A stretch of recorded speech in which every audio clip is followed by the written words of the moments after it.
Bismillahirrahmanirrahim. Assalamualaikum warahmatullahi wabarakatuh. Waalaikumsalam warahmatullahi wabarakatuh. Alhamdulillahirabbil alamin. Segala puji hanya untuk Allah, yang mana pada kesempatan pagi hari ini kita masih diberi limpahan nikmat iman, nikmat Islam, nikmat sehat, kesempatan, sehingga kita sama-sama bisa melaksanakan sholat subuh secara berjamaah. Sholawat serta salam tidak lupa juga kita sanjungkan kepada junjungan Nabi besar Muhammad SAW. Melanjutkan pembacaan Quran surat Ali Imran di penghujung surat, yaitu ayat ke-199 200.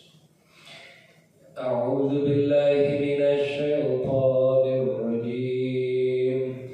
Bismillahirrahmanirrahim. Wa inna min ahlil kitabi laman yu'minu billahi wa ma unzila ilaikum wa ma unzila ilaihim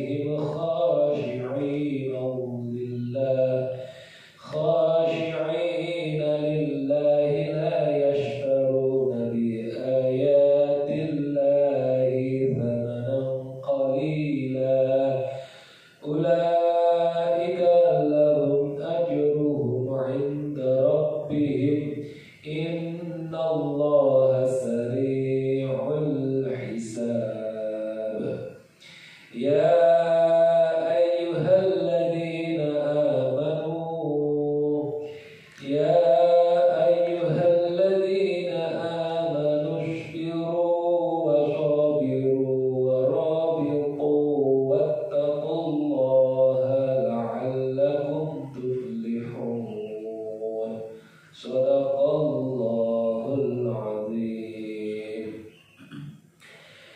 Dan sesungguhnya di antara ahlul kitab ada orang yang beriman kepada Allah dan kepada apa yang diturunkan kepada kamu dan yang diturunkan kepada mereka, sedang mereka berendah hati kepada Allah dan mereka tidak menukar ayat-ayat Allah dengan harga yang sedikit. Mereka memperoleh pahala di sisi Rabb-Nya. Sesungguhnya Allah amat cepat perhitungannya. Hai orang-orang yang beriman, bersabarlah kamu dan kuatkanlah kesabaranmu, dan tetaplah bersiap siaga di perbatasan negerimu, dan bertakwalah kepada Allah supaya kamu beruntung. Maha benar Allah dengan segala firman-Nya. Allah Subhanahu wa taala memberitahukan mengenai segolongan orang dari ahlul kitab yang beriman kepada Allah dengan sebenar-benarnya dan beriman kepada apa yang diturunkan kepada Muhammad sallallahu alaihi wasallam. Di samping mereka pun beriman kepada kitab-kitab yang sebelumnya, dan mereka khusyuk kepada Allah, artinya taat dan tunduk kepadanya sambil merendahkan diri di hadapannya dengan tidak menjual ayat-ayat Allah dengan harga yang sedikit, yakni mereka tidak menyembunyikan sedikit pun ihwal kabar gembira akan kedatangan Muhammad sallallahu alaihi wasallam. Mereka menceritakan tentang sifat, karakter, tempat diutusnya beliau serta sifat umatnya. Mereka adalah orang-orang pilihan dari ahlul kitab, baik yang berasal dari orang-orang Yahudi maupun Nasrani. Dalam surat Al-Qasas, Allah Subhanahu wa taala berfirman, Alladzina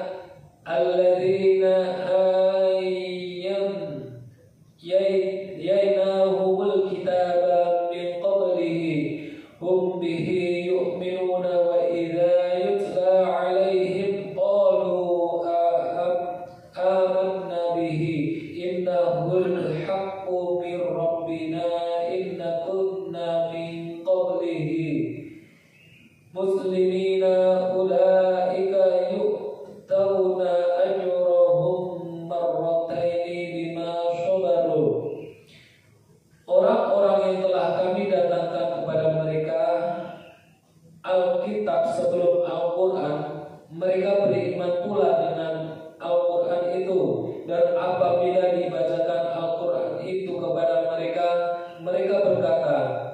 kami beriman kepadanya. Sesungguhnya Al-Quran itu adalah suatu kebenaran dari Rabb kami.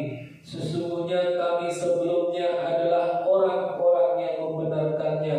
Mereka itu diberi pahala 2 kali disebabkan kesabaran mereka.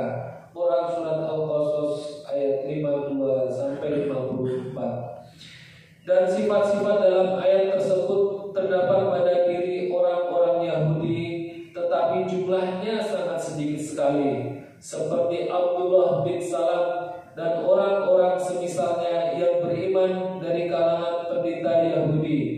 Itu pun tidak sampai 10 orang. Sedangkan di kalangan orang-orang Nasrani terdapat banyak orang yang mendapat petunjuk dan mengikuti kebenaran, sebagaimana yang difirmankan dalam Quran Surat Al-Maidah ayat 82 sampai 85, yang artinya, sesungguhnya kamu dapati orang-orang yang paling keras permusuhannya terhadap orang-orang yang beriman ialah orang-orang Yahudi dan orang-orang musyrik. Dan sesungguhnya kamu dapati yang paling dekat persahabatannya dengan orang-orang yang beriman ialah orang-orang yang berkata, sesungguhnya kami ini orang Nasrani. Yang demikian itu disebabkan karena di antara mereka itu atau orang-orang Nasrani itu terdapat pendeta-pendeta dan rahib-rahib, juga karena sesungguhnya mereka tidak menyombongkan diri. Dan apabila mereka mendengarkan apa yang diturunkan kepada Rasul Muhammad, kamu lihat mata mereka mencucurkan air mata disebabkan kebenaran Al-Quran yang telah mereka ketahui dari kitab mereka sendiri. Seraya berkata, ya Rabb kami telah beriman, maka catatlah kami bersama orang-orang yang menjadi saksi atas kebenaran Al-Quran dan kenabian Muhammad SAW. Mengapa kami tidak akan beriman kepada Allah dan kepada kebenaran yang datang kepada kami, padahal kami sangat ingin agar Rabb kami memasukkan kami ke dalam golongan orang-orang yang soleh. Maka Allah memberi mereka pahala terhadap perkataan yang mereka ucapkan itu, yaitu surga yang mengalir sungai-sungai di dalamnya, sedang mereka kekal di dalamnya. Dan itulah balasan bagi orang-orang yang berbuat kebaikan dan ikhlas keimanannya. Al-Maidah 82 sampai 85. Karena itu di sisi Allah Azza wa Jalla berfirman, ulaika lahum ajruhum 'inda rabbihim. Mereka memperoleh pahala di sisi Rabb-nya. Dalam hadis sahih telah ditegaskan bahwa ketika Ja'far bin Abi Thalib radhiyallahu anhu membaca surat Kaf Ha Ya Ain Shad, surat Maryam, di hadapan Raja Najasyi, penguasa Habasyah atau Ethiopia, yang di sisi raja itu terdapat para uskup dan pendeta Nasrani, maka dia atau Najasyi pun menangis dan mereka pun menangis bersamanya sehingga air mata mereka membasahi janggut mereka. Dan dalam kitab Sahih Al-Bukhari dan Sahih Muslim ditegaskan bahwa ketika Raja Najasyi meninggal dunia, Rasulullah SAW memberitahu para sahabatnya, Inna akhallakum bil habasyati qad mata fasallu alaihi. Sesungguhnya saudara kalian di Habasyah telah meninggal dunia, maka laksanakanlah sholat gaib untuknya. Kemudian beliau pergi ke tanah lapang dan mulai mengatur saf para sahabat, kemudian mengerjakan salat. Dalam kitab Al-Mustadrak, Al-Hafiz Abu Abdullah Al-Hakim meriwayatkan dari Amir bin Abdullah bin Az-Zubair dari ayahnya, dia berkata bahwa Raja Najasyi mendapatkan ancaman dari musuh dalam negerinya. Lalu orang-orang Muhajirin mendatanginya dan berkata,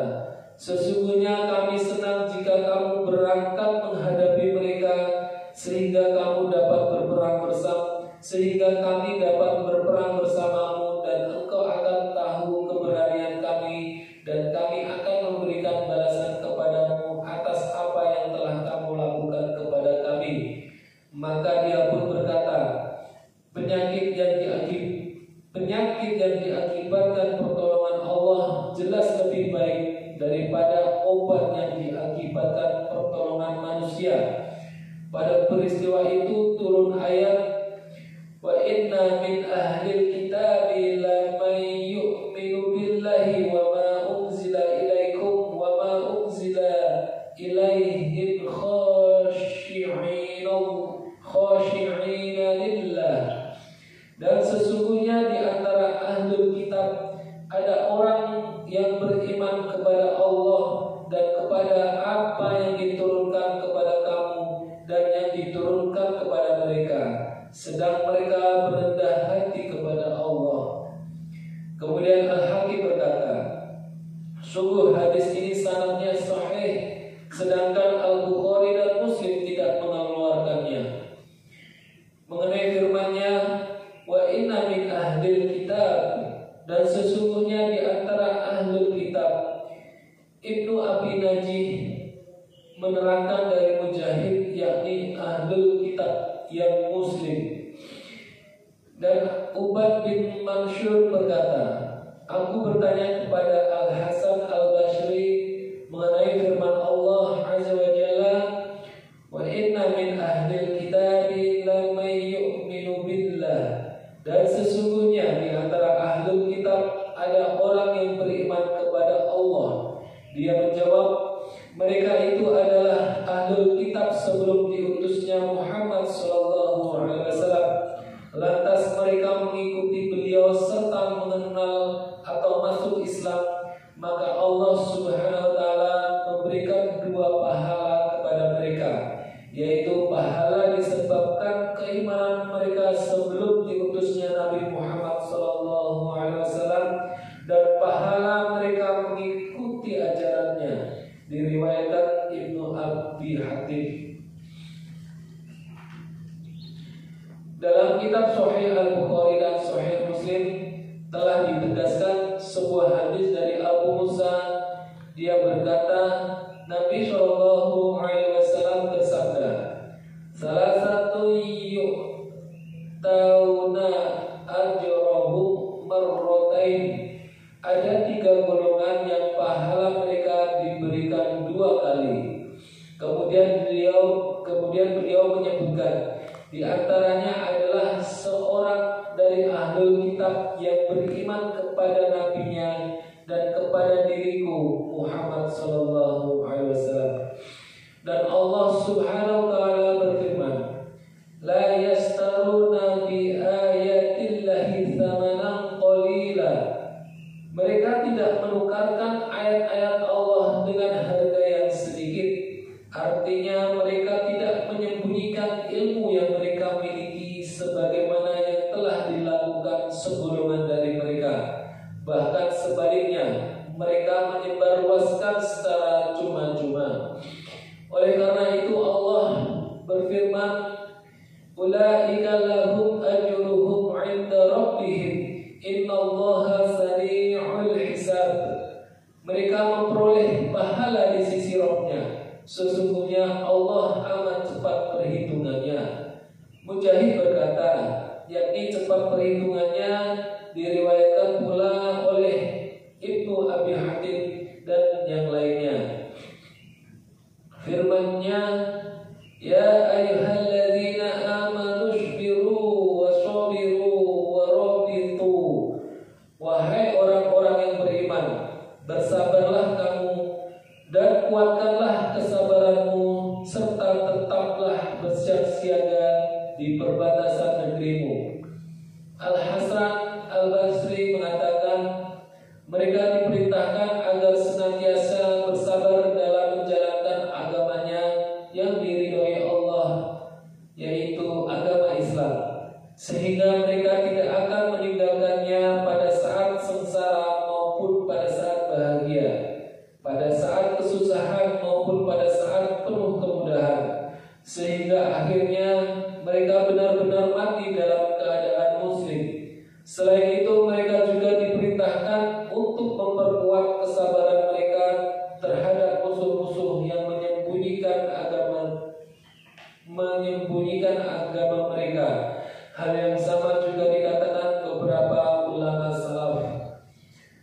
Sedangkan murabatah berarti teguh dan senantiasa berada di tempat ibadah. Ada juga yang mengartikannya dengan tindakan menunggu sholat setelah sholat. Hal itu dikatakan Ibnu Abbas, Sahal bin Hunayf, Muhammad bin Ka'ab Al-Qurazi, dan yang lainnya. Di sini Ibnu Abi Hatim meriwayatkan sebuah hadis yang juga diriwayatkan Imam Muslim dan An-Nasai dari Malik bin Anas dari Abu Hurairah radhiyallahu anhu dari Nabi sallallahu alaihi wasallam. Beliau bersabda, "Maukah kalian aku beritahukan sesuatu yang dengannya Allah akan menghapuskan dosa-dosamu dan meninggikan derajatmu?" Para sahabat menjawab, "Mau ya Rasulullah." Beliau pun bersabda, yaitu menyempurnakan wudu pada saat-saat sulit seperti pada saat udara sangat dingin, banyak melangkahkan kaki ke masjid, dan menunggu sholat setelah sholat. Demikian itu adalah ribat. Demikian itu disebut ribat atau menahan diri atas ketaatan yang disyariatkan. Demikian itulah disebut ribat. Wallahu a'lam. Ada yang mengatakan yang dimaksud dengan murabatah di sini adalah keteguhan berperang melawan musuh, mempertahankan kemuliaan Islam, serta menjaganya agar musuh tidak masuk ke daerah Islam. Telah banyak hadis yang menganjurkan hal tersebut, disertai dengan penyebutan pahala yang besar bagi yang melakukannya. Imam Al-Bukhari pernah meriwayatkan dalam sahihnya dari Sahal bin Sa'ad As-Sa'idi bahwa Rasulullah sallallahu alaihi wasallam bersabda, ribat bersikap siaga di perbatasan selama 1 hari di jalan Allah lebih baik daripada dunia seisinya. Hadis riwayat Al-Bukhari. Sedangkan Imam Muslim meriwayatkan dari Salman Al-Farisi dari Rasulullah sallallahu alaihi wasallam, beliau bersabda, ribat 1 hari 1 malam lebih baik daripada puasa 1 bulan penuh dan qiyamul lail pada bulan itu. Jika meninggal dunia, maka amal yang dilakukannya masih terus berlaku, rezekinya pun terus mengalir, dan dia aman dari berbagai fitnah. Hadis riwayat Muslim. Imam Ahmad menukilkan dari Haywah bin Shuraih, Abu Hani Al-Khawlani memberitahukan kepadaku bahwa Amr bin Malik Al-Haini pernah memberitahukan kepadanya bahwa dia pernah mendengar Fadlah bin Ubaid berkata, "Aku pernah mendengar Nabi sallallahu alaihi wasallam bersabda sebagai berikut: Setiap orang yang meninggal itu berakhir amalannya, kecuali yang meninggal dalam keadaan ribat di jalan Allah. Maka amalannya itu senantiasa berkembang sampai hari kiamat, dan dia diamankan dari fitnah kubur." Hadis riwayat Ahmad. Demikian juga yang diriwayatkan Abu Dawud dan At-Tirmizi, hingga Imam At-Tirmizi berkata, hadis ini hasan sahih. Ibnu Hibban mengeluarkannya dalam kitab sahihnya.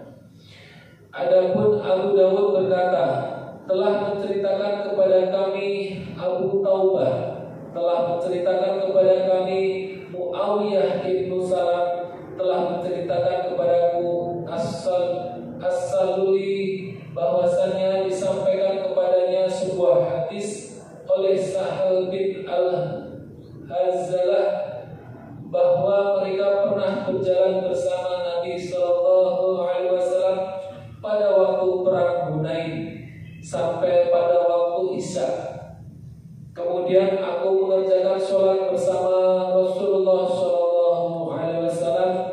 Kemudian datanglah seorang penunggang kuda dan mengatakan, "Ya Rasulullah, sesungguhnya aku bertolak dari hadapan kalian sehingga aku melihat gunung ini dan itu.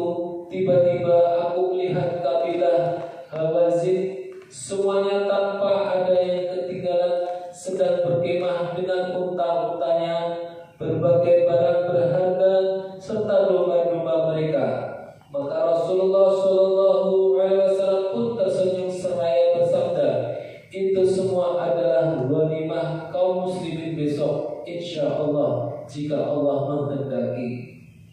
Lebih lanjut beliau bertanya, "Siapa yang akan menjaga kami malam ini?" Anas bin Abi Marsad berkata, "Aku ya Rasulullah." "Kalau begitu tunggangilah," sahut Rasulullah. Maka Anas pun menunggangi kuda miliknya. Setelah itu dia mendatangi Rasulullah. Maka beliau bersabda kepadanya, "Telusuri jalan pegunungan ini hingga sampai ke puncaknya, dan jangan engkau serang orang yang menjumpaimu malam ini." Ketika pagi hari tiba, beliau berangkat ke tempat sholat dan mengerjakan sholat 2 rakaat. Dan setelah itu beliau bertanya, "Apakah kalian telah memperoleh berita mengenai utusan berkuda kalian?" Seseorang menjawab, "Kami belum mengetahuinya, ya Rasulullah." Kemudian beliau berangkat sholat, dan ketika sedang mengerjakan sholat, beliau menoleh ke arah jalan pegunungan tersebut.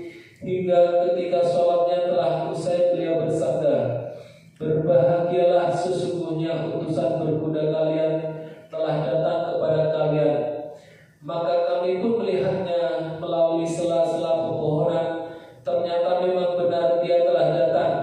Lalu orang itu pun berhenti di hadapan Rasulullah SAW seraya berkata, "Sesungguhnya aku telah bertolak hingga aku sampai di puncak gunung itu seperti yang telah engkau perintahkan. Dan ketika pagi harinya aku menaiki kedua lereng tersebut, lalu aku mengamati, ternyata aku tidak melihat seorang pun." Rasulullah SAW bertanya kepadanya, "Apakah engkau pada tadi malam turun?" Dia menjawab, "Tidak, kecuali untuk salat atau buang hajat." Maka Rasulullah SAW bersabda, "Engkau telah mendapatkan pahalanya, maka sesudah itu tidak akan membahayakanmu bila kamu tidak beramal lagi." Hadis riwayat An-Nasa'i. Dalam Sahih Al-Bukhari dinukilkan dari Abu Hurairah radhiyallahu anhu, dia berkata, Rasulullah SAW bersabda, "Celakalah hamba dinar, hamba dirham, hamba pakaian, hingga jika diberi dia senang, dan jika tidak diberi dia marah. Celaka dan sengsaralah.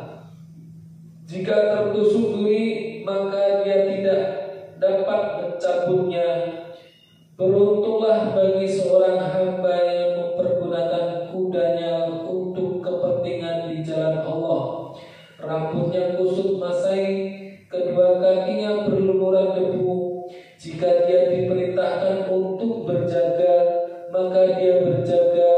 Dan bila dia diperintahkan untuk berada di akhir pasukan, maka dia siap berada di garis belakang. Jika dia diminta izin untuk menemui penguasa, tidak diberikan izin kepadanya. Dan jika meminta syafaat untuk menjadi perantara, tidak diberikan syafaat untuknya atau tidak diterima perantaranya, karena tawadu dan jauh dari sikap ingin terkenal. Inilah hadis terakhir yang kami kemukakan berkaitan dengan pembahasan pembahasan ini. Segala puji bagi Allah semata atas berbagai nikmat yang datang dari tahun ke tahun, bahkan dari hari ke hari. Ibnu Jarir berkata, Abu Ubaidah pernah menulis surat kepada Umar bin Al-Khattab yang memberitahukan kepadanya beberapa golongan dari bangsa Romawi dan apa yang ditakutkan dari mereka. Maka Umar mengirimkan balasan surat itu kepadanya, atau dituliskan, amma ba'du, meskipun apa saja yang menimpa seorang mukmin dari satu kesulitan atau penderitaan, maka pasti setelah itu Allah menjadikan baginya kelapangan. Karena sesungguhnya satu kesulitan tidak akan mengalahkan dua kemudahan. Sesungguhnya Allah Azza wa Jalla berfirman, Ya ayyuhalladzina amanu isbiru wassabiru warabitu wattaqullaha la'allakum tuflihun. Wahai orang-orang yang beriman, bersabarlah kamu dan kuatkanlah kesabaranmu, serta tetaplah bersiap siaga di perbatasan negerimu. Bertakwalah kepada Allah supaya kamu beruntung. Demikian yang dinukilkan Al-Hafiz Ibnu Asakir dalam biografi Abdullah Ibnul Mubarak melalui jalan Muhammad bin Ibrahim bin Abi Sakinah. Dia menceritakan, aku pernah mendiktekan kepada Abdullah bin Al-Mubarak bait-bait berikut ini di Tarsus, dan aku berpamitan kepadanya untuk keluar, dan aku bacakan bait-bait itu kepada Al-Fudail bin Iyad pada tahun 170 Hijriah. Dalam riwayat lain disebutkan pada tahun 177 Hijriah. Bait-baitnya artinya, wahai yang beribadah di Haramain, andai saja engkau melihat kami, niscaya engkau sadar bahwa engkau bermain-main dalam beribadah. Jika orang membasahi pipinya dengan air matanya, maka kami membasahi wajah kami dengan darah kami. Atau jika orang melelahkan kudanya dalam kebatilan, maka kuda-kuda kami merasa kelelahan pada pagi hari esok. Bau wangi menyebab untuk kalian, sedang bau wangi kami adalah tanah pada kuku kuda dan debu yang baik. Telah datang kepada kami ungkapan Nabi kami, ungkapan yang benar dan tidak berbohong. Tidak sama antara debu kuda, Allah di hidung seseorang, dan asap api yang berkobar. Inilah kitab Allah berbicara di tengah-tengah kita, bahwa syahid itu tidak mati, itu tidak bohong. Dan dia melanjutkan ceritanya, dan aku menyerahkan tulisan itu kepada Al-Fudail bin Iyad di Masjidil Haram. Saat dia membacanya, maka kedua matanya pun meneteskan air mata, dan dia pun berkata, Abu Abdirrahman itu memang benar, dia telah menasihatiku. Firman-Nya, wattaqullah, dan bertakwalah kepada Allah, yakni dalam segala urusan dan keadaan kalian, sebagaimana yang disabdakan Nabi Sallallahu Alaihi Wasallam kepada Mu'adz ketika beliau mengutusnya ke Yaman.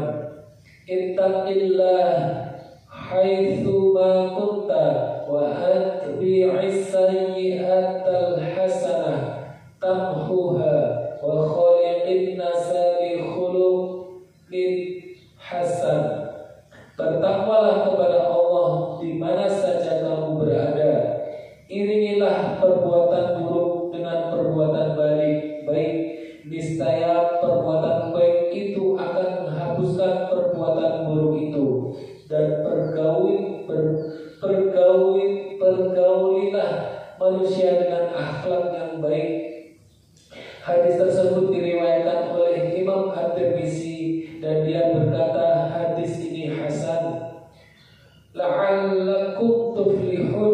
supaya kamu beruntung, yaitu agar kamu beruntung di dunia dan di akhirat.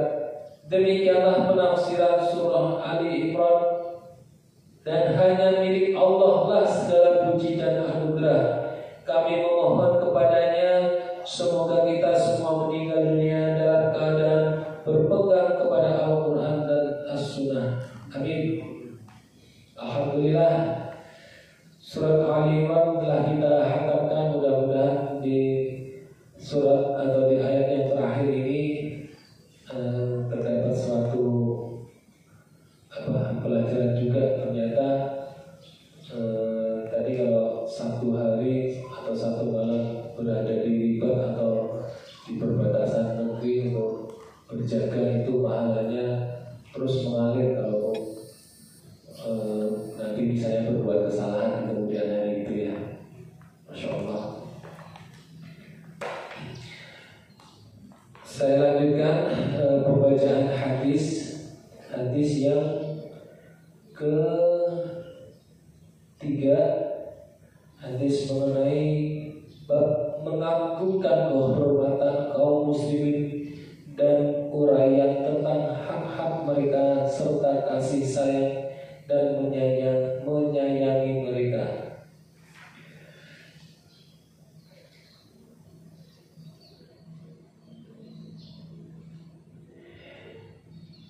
Wa'an Nu'man bin Bashir radhiyallahu anhu qala Rasulullah sallallahu alaihi wasallam, mathalul mu'minina fi tawaddihim wa tarahumihim wa ta'atufihim mathalul jasadi idza istaka minhu udhun tada'a lahu sa'irul jasad bisahari wal humma, muttafaqun alaih.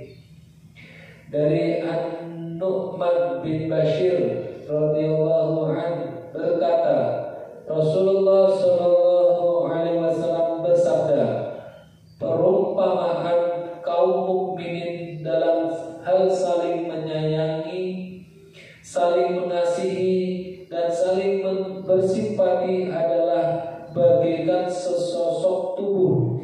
Jika salah satu anggota dari tubuh ada yang merasakan sakit, maka seluruh tubuh pun akan ikut merasakannya dengan tidak tidur serta merasa panas.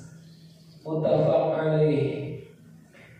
Penjelasan hadis ini menunjukkan kemuliaan hak-hak kaum muslimin dan memotivasi untuk saling tolong-menolong dan saling mengasihi antara sebagian dengan sebagian lainnya. Saya ulangi, dari An-Nu'man bin Bashir radhiyallahu anhu berkata, Rasulullah sallallahu alaihi wasallam bersabda, perumpamaan kaum mukminin dalam hal saling menyayangi, saling mengasihi dan saling bersimpati adalah bagaikan sesosok tubuh. Jika salah satu anggota dari tubuh ada yang merasakan sakit, maka seluruh tubuh pun akan ikut merasakannya dengan tidak tidur serta merasa panas. Hadis ini menunjukkan kemuliaan hak-hak kaum muslimin dan memotivasi untuk saling tolong-menolong dan saling mengasihi antara sebagian dengan sebagian lainnya. Alhamdulillah, pembacaan hadis juga telah saya bacakan. Mudah-mudahan apa yang kita dengar pada pagi hari ini bisa kita resapi dan kita yang paling utama bisa kita amalkan dalam kehidupan kita sehari-hari. Amin, amin. Baik, kita tutup pada pagi hari ini dengan doa kafaratul majlis. Subhanallah